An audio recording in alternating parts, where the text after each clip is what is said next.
Assalomu alaykum, hurmatli obunachilarimiz. Navbatdagi ko'rsatib o'tadi avtomobilimiz 2015-yilda ishlab chiqarilgan. Narxi 72 million so'm.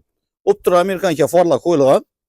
Kraskasi qora rangda. Har doimgi ustalar bilan ko'rib olasizlar. Avtomobil ko'rib kelishga qo'yilgan.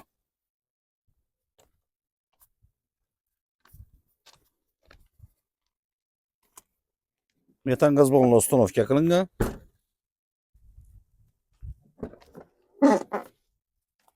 Chexol, linoleum, kovrik, hamma narsasi bor ekan.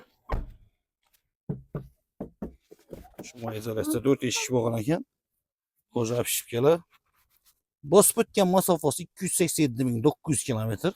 Mexanik korobka, monitorlar qo'yilgan. Chexol, linoleum, kovrik, unda video registrator qo'yilgan. Avtomobilimiz kimga qiziqarsa, pastda nomerlarimizni qoldiramiz. Diğer avtoga kelaverasizlar. Sotiladigan mashinalar bo'lsa, kelsangiz qo'llangancha sotish ham yordam beramiz. Diğer avtoda sizdan kutib qolamiz.